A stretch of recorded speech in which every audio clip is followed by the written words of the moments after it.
Good morning, everyone. Welcome to the Rangers Reviews morning briefing on Wednesday, the 7th, I think, of June. It's myself and Adam Thornton today. I remain in the hosting chair. Adam, how are you doing today, mate? I'm very good, thank you. It's a pleasure to be here. Yeah, good. Great to have you.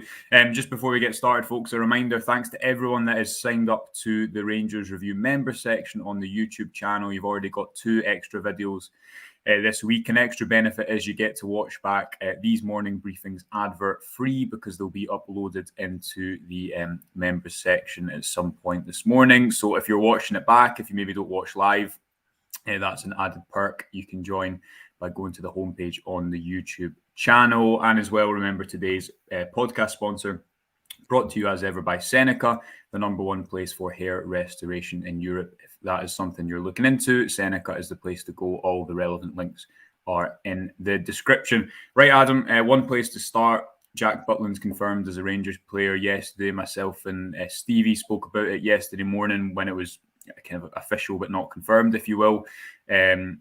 I'm going to start the podcast off with the cliche that Jack Butland spoke very well, which he did.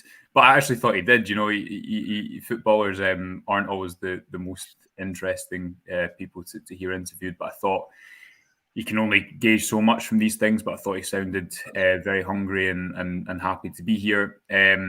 We'll start with just your kind of thoughts on the transfer overall and also what you made of that first interview. Yeah, it's funny, as I clicked on the interview to watch it, I was like, I watch every single one of these and they never really give anything away. It's all just, happy to be here, great club, blah, blah, blah. They did say all of that, but there were some interesting things in it as well that we'll come on to. I don't know loads about Jack Butland, if I'm honest. The last couple of years, obviously, he's played for Palace a little bit, and then he was at United for a few months there. So in terms of as a keeper, we're kind of going by pre-COVID in terms of getting a full season. So it's a little bit difficult to judge. But absolutely highly rated. One of these players, similar to Todd Cantwell, that you would think who is not necessarily stars on the wane, but maybe just needs a fresh challenge and needs somebody who believes in him, like the manager. So that could be quite interesting to see how that goes. In terms of the interview, I think you're right. It is a cliche, but he did speak very well. That's something I've been talking about for a while. We always talk about needing more characters and things in the dressing room, and I think some people can sort of misconstrue that as someone who's going to shout at people and someone who's going to run through brick walls. However, with Cantwell and Butland, you see people coming in who are confident in their own ability. I think they do speak well.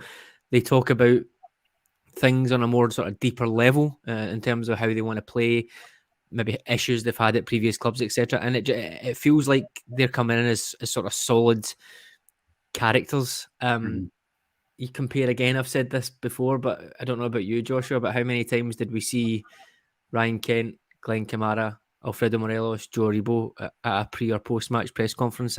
I don't think any, to be honest, in the five or 6 years. The 5 or 6 years that were there, they just look visibly uncomfortable coming out and talking. And I don't know whether that's a confirmation bias thing, but to me that seems like a confidence piece there that they maybe don't see themselves as those sort of senior leaders that I think we need. So not necessarily saying everything's going to change because we've got 2 English Premier League players who are media trained, but it certainly looks quite promising from that side. In terms of some of the other things he said, I thought it was quite interesting. He was talking about coming in as a leader and supporting the other goalkeepers that are there, giving them their place, but absolutely anything that he can impart on them, wisdom-wise, was pretty cool.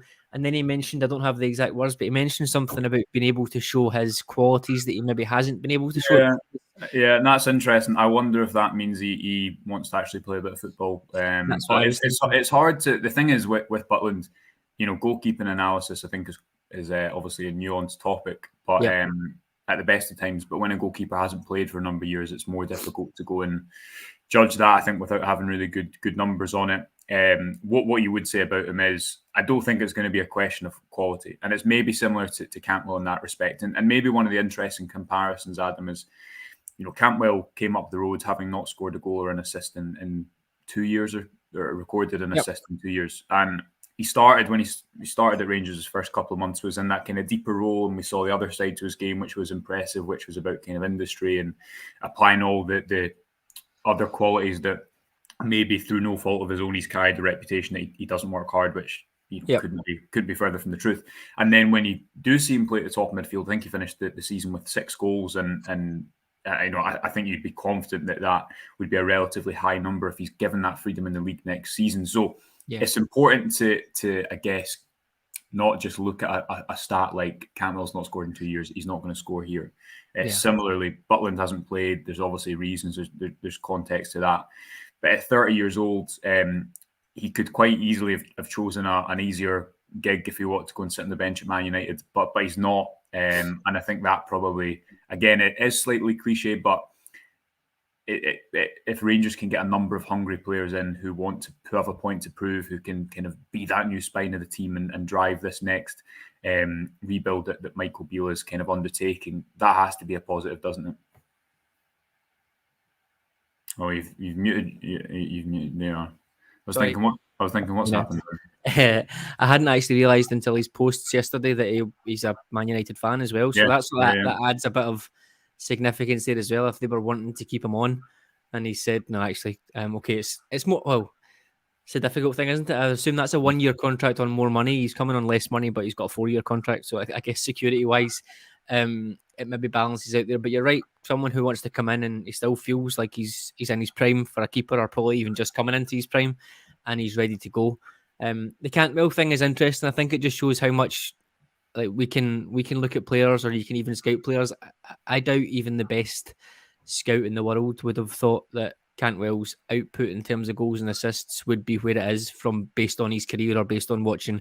Even if you watched every single game, I don't think anybody could accurately say he's going to turn into a goal-scoring midfielder at Rangers. It's just not something that even entered my head. I figured he'd be a link man, he'd create absolutely, but that sort of end product, I never seen that coming at all. So you can only take so much from it before they join. But yeah, certainly I think the signs look good. It's a free transfer. Okay, it's high wages. It's a long contract. It's a free transfer. If it doesn't work out, he'll be able to go somewhere else next year, for example. That's obviously worst case scenario. But in terms of where he is now, that piece about being able to show his qualities were quite interesting, because if you think about it, Stoke, Crystal Palace, coming into teams, certainly at Crystal Palace, coming in every other month near enough, you're not going to be changing the way that Crystal Palace play just because Jack Butland's coming in. So he's maybe not been able to showcase what he can do with the ball at his feet, etc. That's something we've spoken about a lot. It's really, really important, I think, for Rangers to be moving to that model. We're never going to get an Ederson, but I think we need to be moving towards being able to build up from the back, being able to use the goalkeeper in open play as a sort of third centre half, if you like, at times. So if that's something that Jack Butland can bring, and I have no idea if he's good at that or not, but it certainly seems like it's something that they're willing to try, I think that'll be positive moving forward. Yeah, and sometimes I think there can be a bit of a misconception about goalkeeper. It's not as if you're right, he's not going to be Ederson. That is the highest. There's a reason he's one of the best in the world. Similarly, Alisson, obviously, who's so quick off his line as well. But I think to have a keeper that is capable on the ball and is comfortable taking the ball gives you a lot more options. And again, remains to be seen to what degree Butland is happy doing that. But you'd presume at 30, he's a little bit. He's just grown up in a slightly different era, hasn't he? Where there's more expectation on goalkeepers to be involved in open play, and given his size, you'd expect him to be quite commanding at crosses as well. I guess if you look at his career, it kind of goes downhill when Stoke go down, and that move never materialises, and he was being touted for a lot of money at that point. He was England's youngest goalkeeper. I believe he was 19 when he made his international debut. So, yeah, lots of parallels, I think, with the type of arrival like Cantwell, someone who needs to kind of rediscover that trajectory, and has chosen this move to try and help them get there. Let's get through some of the comments. Adam, specifically, obviously, focusing on Butland. Aldo says, Butland shows us, that shows to me that the lad is hungry. Andrew saying, over the moon with the Butland signing. Francis saying, looking forward to seeing Butland in action. He certainly has the experience on paper. Heather saying, reading Adam's book at the moment is very good. I agree with you, Heather. It is very good. Just John, Butland has come to the club for all the right reasons. Hopefully he can find his form and confidence quickly and get off to a flying start. Jonathan says, the main man Derek still having IT problems. Then Derek is on 2 days well-earned holiday, and hopefully the IT problems he'll have switched it on and off by the time he gets back. And finally here, Martin McInnes. I like the fact that Beale's signings have a bit of swagger about them. To be a top Rangers team, that's an understated thing needed. Treat everybody else in Scotland like we're the top team. I mean, Butland, again, there's parallels with Campwell here, but a new kind of spine of this team has been needed for so many reasons, Adam. But one of the main reasons, I think, is just to have a refresh, as much about the quality, but probably fresh mentality to go in and kind of start this new era under Michael Beale. And for players like Butland and Campwell and Raskin, for all different reasons, they need to make it work on an individual level. And let's not kid ourselves. We were speaking yesterday with Stevie saying if someone like Raskin holds ambitions of going down to Chelsea one day, that works for everyone. That's fantastic, because if these players perform at a level that attracts interest, it means that they'll be doing something right for Rangers, doesn't it? Yeah, I've got zero issue with that. If you get 2.5 years out of these players and you can move them on for, we're not going to move on it every single player that we sign for £25 million or whatever it is, but absolutely, if we can make some sensible moves in the market and have replacements lined up ready to go, I think that's fair enough. Mm-hmm. It's interesting with the free transfers, though. I do feel like it sort of goes under the radar a little bit. We seem to, I guess maybe in the case of Sakala and Lundstrom, we seem to underrate that a little bit. Free transfers coming in a couple of years ago, and you think, all right, free transfers, that's not great, but then we hold them to such high standards when they're here that it's almost like a catch-22 for them, and they've got absolutely no chance of succeeding unless they go through ridiculous runs of form. I do feel like we maybe are a little bit more patient with big name signings, even though the expectation is a little bit higher. Maybe that's not right given Rabbi Matondo's form over the season, but it does kind of feel like we underrate the Bosman. So Butland, for example, is a pretty big coup. I think if he wanted to, he could have got a sort of lower end Premier League top end championship as a first pick, no bother at all. But you see from his interview, his sort of mind was made up once he realised he kind of didn't want to be that bench warmer, if you like, at Man United. It was a choice between doing that sort of piece or coming up here. Now, I think that we need to give him a bit of credit for that, and I think we need to understand that it might not work out, but it can still be a coup and it can still go badly. So I think we do sometimes sort of underplay how big a signing these things are just because they're Bosman signings or they maybe haven't played a little bit. I think we do need to be aware of that, and obviously with that bigger, if we are overplaying it a little bit, it comes with a little bit more expectation, but I think that's just part of the game. Yeah, another comment here, which I think makes a lot of sense from Boba Fett. As long as Butland is a good shot stopper, everything else is a bonus. Now, you want more on top of that, but the reason I'm flagging that up is because Rangers haven't, McGregor in the title winning season was a difference maker. If you look at the numbers, he saved Rangers a lot of goals. That hasn't been the case the last couple of seasons. I think if you look back to the previous campaign, yes, in Europe, he made a lot of big stops. But obviously, there was those domestic errors. And if you look back to last season, while I don't think there was the same kind of evident, you could attribute mistakes to points over the course of the season. Again, I don't think that there was enough there to win points, certainly looking at the numbers. So it's an immediate upgrade, I think, if Rangers can have someone who comes in and is a net positive, as McGregor was so obviously kind of in that title winning season. Because again, Adam, if you look at what Beale's done right and what he's done wrong, I don't think he's done much wrong since he's come into the job. What he's been at the mercy at has been kind of indecision at one end of the pitch, and the Scottish Cup semi-final, the Old Firm game, I thought summed that up perfectly. Rangers chucking one goal at one end and then incapable of finishing at the other. And we'll get on to the top end of the pitch and recruitment for that end and why that's so important. but sorting out both boxes had to be the focus this summer, because I think box to box there is a lot of solutions. It's not as if Rangers can't break teams down and create chances. It's not as if they can't progress the ball domestically. They need difference makers, and that's what the Hope Butland is. And in his interview, he spoke about that. He spoke about the fact that as a Rangers goalkeeper, you might not have to do something for 80 minutes of a game, but it's about when that does happen, you keep a clean sheet, or you keep the game at 1-0, or in a big European tie, you make a big save. And that is exactly what his job will be for the majority of games, isn't it? Yes, absolutely. I think that's a fair point. If he's a fantastic shot stopper, but he can't necessarily pass the ball, then I'm not sure we're going to concede lots and lots of goals from it. So that will also help us. But it would be good to have both, 100%.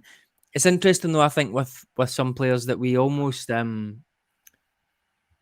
we accept the flaws of some players. I think, which I find quite interesting. So, for example, I don't know, I can't think of one off the top of my head, but maybe a goal that we lost from a corner with a kind of free header in the 6-yard box.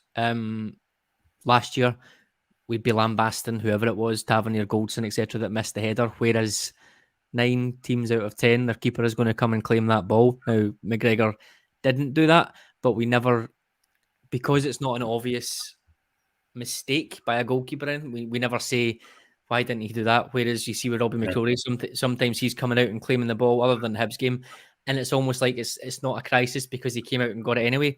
I think those things are the interesting things. If Butland can bring some of those things and just remove a little bit of danger and a little bit of pressure on the defence in a way that maybe McGregor didn't towards the end, then that could be quite interesting too, and that could be another sort of string in his bow almost. So yeah, definitely. Yeah, absolutely. Good comment from Dave Fulton here, saying, I've enjoyed the Rangers review extra videos. Thank you, Dave. Showing the tactics graphics definitely helps explaining how and why some things work or don't. Yeah, remember, you can subscribe to the website, of course, and to the YouTube channel as well now, if that is how you want to support the channel, by joining the member section on the homepage. This week, we've got a video on looking at John Lundstrom's role. We've got a video. What else? We've got a link. Derek speaking to someone from the Feyenoord end about Cyril Dessers, who will maybe come on to speak to a little bit later, Adam. So if you want to check them out, then do go over and check out the members section. Comment from Skylarker: goalkeeping is such a crucial role. It's no surprise it's a long-term contract. Otherwise, what confidence does the scouting team have in the player? And a comment here as well from Alex Bryce: a bit gutted for McCrory, as I think he's good enough and clearly one of our own, but number 2 cup games, etc., is a promotion for him. Stevie was drawing parallels with Al McGregor under Paul Le Guen yesterday in yesterday's show. Adam, McCrory, he got his chance, and I think he took his chance really well. Equally, it would have been a big call for Michael Beale to give him the number 1 jersey over a 60-game season with Champions League qualifiers, having only played in post-split fixtures. I don't think there's much surprise that he's going to be number 2, but obviously pushing for number 1 with some games in there. And it is a promotion because over the last couple of years, he hasn't played much at all. And I guess in any position, you need a player that's not first choice to be pushing the first choice player to get the best out of both parties. Definitely, I think the promotion part of it is fair enough. I mean, we're obviously assuming that McLaughlin is going or is going to be number 3. That's obviously still a big unknown with a year left on his deal. But I think if we are saying that McCrory is a number 2 and he's getting a cup run, whether that's 1 cup, both cups, coming into games when maybe we've got a big European game and he's coming in at the weekend, for example, for a game or 2, like Beale does like to do. With his keepers at times, then I think that is a big promotion. If you'd said to Robbie McCrory 6 months ago, you get 6 appearances at the end of the season and then you might get 20 starts next year, I think for a 25-year-old goalkeeper at Rangers, that's decent, because if he's not getting that and he's going somewhere else, then he's going to be playing at a lower level. So I think if he's happy with that, then fine. It's maybe a similar situation to Leon King's in. Obviously, he's a lot younger, so we always think that it's a little bit different. But in goalkeeper terms, it's not that bad. Whereas if he can get, if he's able to get the same amount as he got last year, Leon King, for example, spread over the season, or maybe a little bit more in terms of appearances, that's progress for him. And I think McCrory would just be looking for progress. He's probably just looking for an opportunity that maybe hasn't been there for a while. So yeah, I think that's fair enough. And I agree. I think going from having less than 10 appearances for Rangers and being the number one in the position is just a little bit too much. I think it's good to have that extra security there. If he goes and does a McGregor and Letizia and he ends up getting in and being the first pick, then fantastic. We'll probably have wasted quite a bit of money on Jack Butland, but we'll have a good goalkeeper there anyway. So it's maybe a trade-off, yeah. Yeah. Right, let's move on to the forward positions. We are going to speak about the new kit as well before close of play, because that is obviously the big talking point of today. Paul saying, not sure about Dessers and his current club's fee they allegedly set. Yeah, Dessers obviously with Cremonese allegedly is being linked with Rangers through various reports. Now, we're going to have a scout report on him on the website later this week. Adam, I've watched quite a bit of him. And I guess with these type of links, you're trying to see, well, does he fit what Beale would want? What's his career looked like? The last year, I think, in Italy, very different for him compared to the year before with Feyenoord, when he scored 8 goals in 13.490 minutes, I think, in the Eredivisie. He scored quite a lot of goals in Holland. I think he is a player who's pretty good at a lot of things without having a real standout quality. I don't think he's an exceptional finisher. He scores a lot of goals off of pressing the goalkeeper. There's one goal in the a 3-2 win over Marseille where he presses the ball from the goal kick and scores a goal almost single-handedly. The reason that he's a profile of player that I think would suit Michael Beale is because I don't think Beale's going to try and replace Morelos, and I don't think he needs to with that kind of metronomic deep-lying forward. That was for a time, and tactics is ultimately about solving what's best for the player, right? And that got the best out of Morelos because he was really involved in the play. He liked to come towards the ball instead of stay on the shoulder and make those little movements in behind. So therefore that worked. The profile of player that Rangers have now with those attacking midfielders is different, and that's why I think increasingly you've seen those wide split strikers, especially with the profile of player you have in someone like Fashion Sakala, but even with Morelos over the last number of weeks of the season, he's not been playing as that central focal point. He's been playing off more of one of the sides, and I think Dessers has the ability to do that. Of what you've seen of him, what do you think of the link? And we know how important a couple of forwards who can score a lot of goals are going to be for Rangers next season. But I think what's equally important is these hybrid profiles that can fulfill different functions and not just be kind of a number 9 who's not able to move out wide or get involved with the play. Yeah, I probably haven't seen as much as you on him. However, I think he looks good. The issues I've got then are maybe how much money Cremonese want versus the age that he is. 28 is fine for me. I think you get a couple of years out of a player, that's absolutely fine. However, if we're talking £6 million, I think we're quite clear that's an absolute no-go. It's probably a no-go anyway, regardless, but it's probably a no-go for someone at that level. He does look good, Josh, and he does fit into all those type of things that you mentioned. Maybe I'm just getting ahead of myself and doing that thing where I think in my head we need this, therefore we should have this type thing. And I think we need maybe more energy across the front line. Quick. I know he can press, but it seems like more intelligent press. I think we maybe want to look at maybe more pace. I think he does seem relatively quick, but he's not going to be groundbreaking in terms of pace. On the flip side, you've got guys like Sakala and Matondo who are very quick, but maybe don't have the quality. So I still think we're missing something just in the middle of that. I feel like someone like pains me to say it, but like a Kyogo type player who's can be that sort of hybrid role, but will be able to just always moving, always on the last man, always giving you that energy. And when he gets a chance in the box, he's going to score 9 times out of 10. Dessers, I think, feels like a good complement to that. He feels like someone who could play alongside that type of person, but I do just feel that we're missing that. And I have to say, I haven't seen many of those type of players linked. I know we never know what's rumor and what's just made up, but everyone we're getting linked to seems to be 6'1", 6'2", can run the channels, can do this, can do that. It's like we're finally trying to find that version of Cedric Eaton that we never quite managed to get during his time there. So, like you said, it really depends how things mesh together. If he's looking at bringing in 2 number 9s or he's looking at bringing in someone as a partner for Cholak, then that obviously changes what we're looking for. If he's bringing in Dessers and then someone else, it's unknown. We don't know. If he's wanting to go with the wider strikers and maybe have someone in the middle, possibly getting forward, that sort of changes what we need as well. If it is going to be the sort of two strikers and a number 10 in behind. We've probably got enough number 10s, so it's a different type of profile for the strikers. I think we can only go with what we know just now, and that's how we ended the season. If he does stay with that, I think Dessers is definitely an option to come in if it's a far reduced fee than the 6 or 7 million. Yeah, and listen, there might be some criticism of his goal return last season, but he's playing for the second worst team in Italy. Yeah. I think that's a bit of just a redundant argument for me, in the same way that we've referenced Cantwell earlier.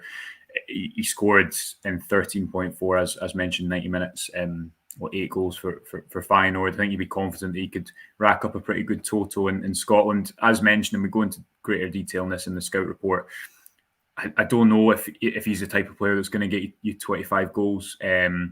He does have quite an array of finishes. He's a really good presser as well, which is one of the reasons I could see Beale liking him, because he's really active off the ball, and that's, I think, so important for any manager, but especially someone like Beale, who really values that type of intensity at the top end of the pitch. Right-footed, but scores a lot of goals on his left-hand side, and is able to kind of pick the ball up out wide. He doesn't, when he gets the ball in played and he drops in, he quite often favours the wall pass as opposed to kind of turning and running. So lots of interesting bits into his profile. If you want to read more about that will be on the website later this week. We'll maybe do a video on that at some point.